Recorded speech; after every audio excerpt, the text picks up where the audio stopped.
नमस्ते। आज एक बड़ा ही अजीब सवाल उठाते हैं। क्या एक मूर्ख इंसान एक समझदार इंसान से ज्यादा ताकतवर हो सकता है? आज हम एक ऐसी ही कहानी में गोता लगाएंगे जो हमें भाग्य, ईर्ष्या और सादगी की असली ताकत दिखाएगी। ये कहानी है एक ऐसे नौकर की जिसे दुनिया ने तो मूर्ख समझा, पर उसकी किस्मत के आगे बड़ी बड़ी साजिशें भी धरी की धरी रह गईं। तो चलिए इस अनोखी कहानी की परतों को खोलते हैं। तो कहानी की शुरुआत होती है जंगल में, जहां हमें एक बड़ा ही अजीब आदमी मिलता है। नाम है कन्हैया। वो अकेले में खुद से ही बातें कर रहा है, एक वादा कर रहा है कि एक दिन मैं इस राज्य का सबसे अमीर आदमी बनूंगा। ये बस कोई सपना नहीं है, ये तो एक भविष्यवाणी है जो बहुतों की जिंदगी बदलने वाली है।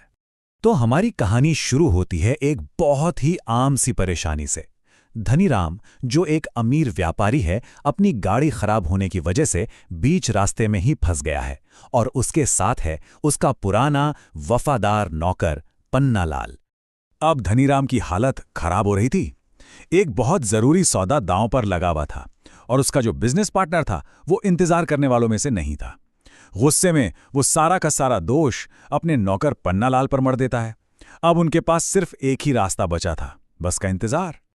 और बस यहीं उनकी मुलाकात होती है कन्हैया से। हाँ, वही आदमी जो जंगल में खुद से बातें कर रहा था। धनीराम और पन्नालाल को तो वो बस एक सीधा साधा, शायद थोड़ा सा सनकी आदमी लगा।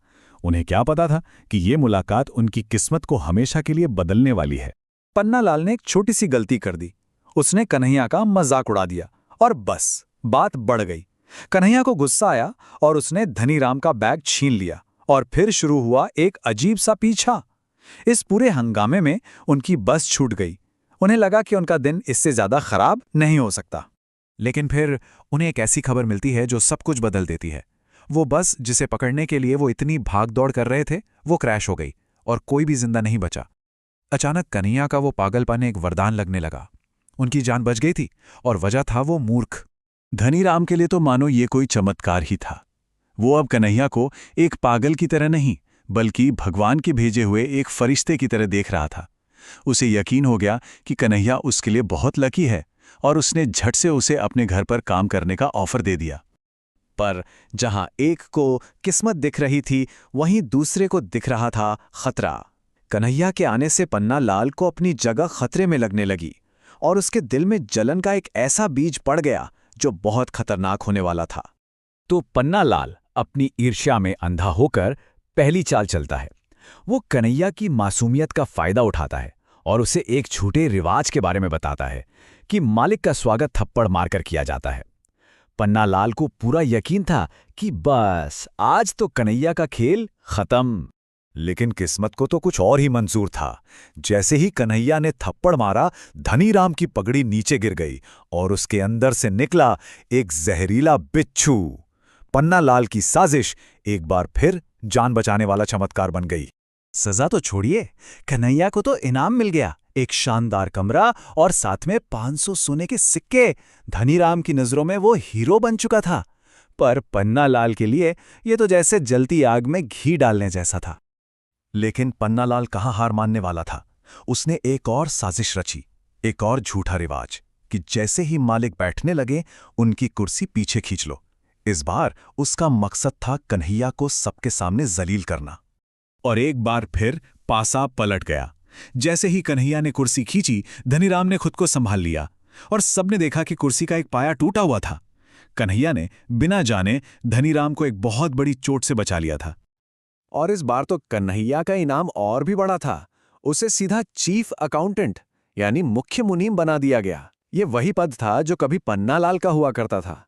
सोचिए, अब उस चालाक नौकर को उसी मूर्ख के नीचे काम करना पड़ रहा था जिसे वो बर्बाद करना चाहता था।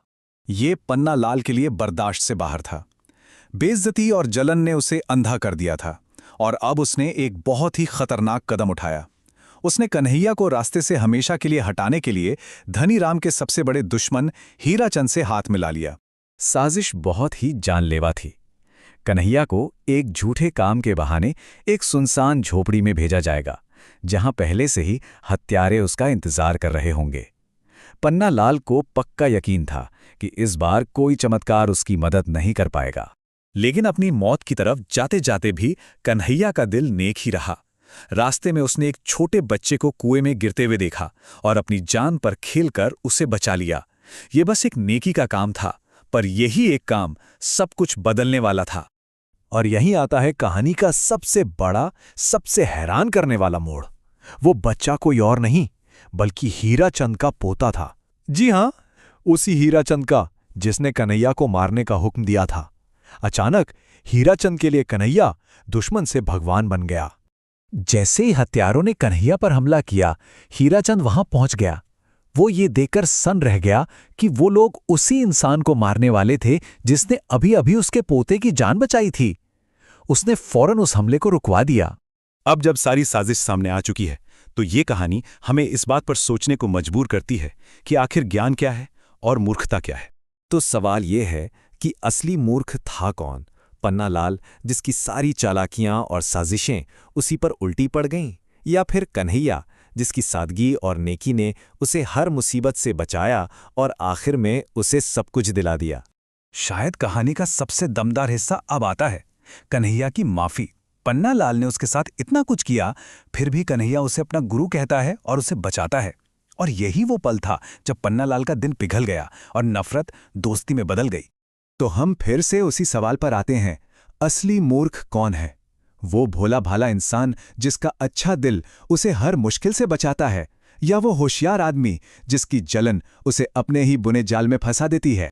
ये कहानी एक सवाल छोड़ जाती है कि शायद असली ज्ञान बड़ी बड़ी चालाकियों में नहीं, बल्कि एक साफ दिल में होता है जो दुनिया को बिना किसी नफरत के देखता है। क्या सादगी ही सबसे बड़ी समझदारी है? इस बारे में जरूर सोचिएगा।